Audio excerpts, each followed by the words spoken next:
Bonjour à tous, alors petite vidéo de présentation afin de vous introduire un petit peu la discipline qu'est la biochimie.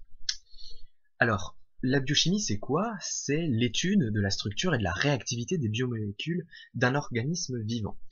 Donc les cours de biochimie vont donc se dérouler en deux temps, donc tout d'abord une approche structurale, statique, où on va étudier un peu l'agencement de ces molécules, et une approche un peu plus métabolique, fonctionnelle, dynamique, qui va montrer un petit peu les interactions entre ces molécules. Alors, on peut représenter les choses d'une façon assez simpliste, et en utilisant uniquement le modèle des protéines, en définissant tout d'abord un gène présent au sein du noyau d'une cellule, qui va être transcrit et traduit en protéine. Et cette protéine va avoir une fonction qui va peut-être même se voir dans le phénotype. Alors on peut représenter les relations entre ces différents éléments de la façon suivante. La relation qui existe entre le gène et la fonction est étudiée par ce qu'on appelle la génétique. La génétique telle qu'elle a été développée par Mendel entre l'observation d'un phénotype et la supposition des gènes. On voit aussi que les protéines vont agir sur les gènes, mais aussi que les gènes vont être transcrits et traduits en protéines. Ça, c'est étudié par la biologie moléculaire. Et ce qui va nous intéresser, nous, c'est cette relation qui existe entre une protéine et sa fonction. Donc notamment, de par sa structure, elle va avoir une fonction. Donc ça, c'est étudié par la biochimie, du moins au niveau des protéines.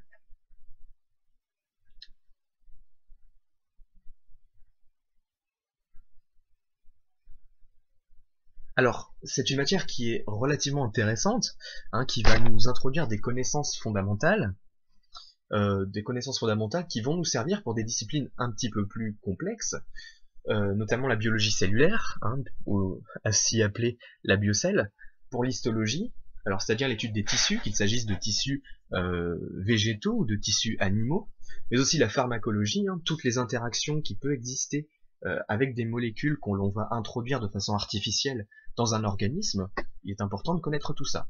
Et il y a aussi de nombreuses applications, des applications comme par exemple en biologie médicale où on va effectuer le dosage de certaines molécules, ou bien même dans l'industrie agroalimentaire, mais aussi cette biochimie fait l'objet de nombreux sujets de recherche.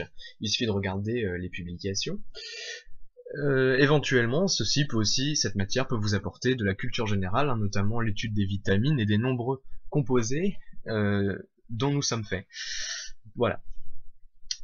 Alors, comme je l'ai dit tout à l'heure, on peut effectuer plusieurs approches, donc notamment avec la biochimie structurale. Alors la biochimie structurale, je l'ai dit tout à l'heure, c'est l'étude des structures des molécules du vivant. Il en existe 5 types: les lipides, les glucides, les protéines et les vitamines, et peut-être ceux qui sont les moins connus, les acides nucléiques, qui sont étudiés notamment en biologie moléculaire. Alors, vous les connaissez sûrement, mais ce qu'il faut comprendre et ce qu'il faut garder à l'esprit, c'est que pour fonctionner, un organisme va donc digérer des biomolécules étrangères, qui sont principalement ces 5 types de biomolécules. Bon, ce sont des grosses molécules, ce qu'on appelle des polymères, qui vont être fragmentés grâce à nos propres enzymes. On va les absorber, les intégrer au niveau de l'intestin et les transformer en résidus de dégradation. Et avec ces petits résidus, ces petites briques, on va fabriquer nos propres molécules, nos propres macromolécules qui seront nécessaires à notre bon fonctionnement. Donc ça, c'est principalement ce qu'il faut retenir pour la biochimie structurale, et on va le développer au sein du site de tutorat de biochimie. Et donc la seconde approche que l'on peut avoir, c'est donc cette approche plutôt de type métabolique. Donc comme on a dit, c'est l'étude des interactions moléculaires dans le cadre du métabolisme. Alors le métabolisme, c'est quoi? C'est à la fois l'anabolisme et le catabolisme. Ce sont un ensemble de réactions qui vont permettre le bon fonctionnement d'un corps humain. Alors l'anabolisme, c'est quoi? Ce sont des voies de synthèse qui vont permettre de fabriquer nos propres molécules, qui vont nécessiter donc un apport d'énergie, et ce sont des réactions principalement de réduction. Comme par exemple, je vous ai mis la glycogénogenèse, la traduction, la néoglucogénèse, des choses qu'on va étudier un peu plus dans le détail par la suite. Et le catabolisme, c'est le processus inverse, ce sont des voies de dégradation, et donc à l'inverse, qui vont produire de l'énergie, et ce sont des réactions d'oxydation, comme par exemple la glycolyse, la protéolyse ou la bêta-oxydation.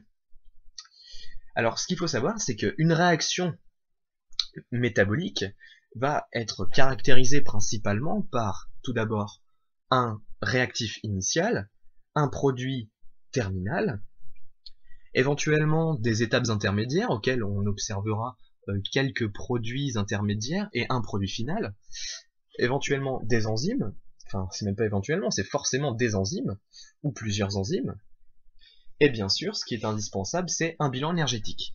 Et toute réaction ne se fait pas n'importe où, n'importe comment, c'est pourquoi une réaction métabolique peut aussi être située dans un endroit précis, donc une localisation.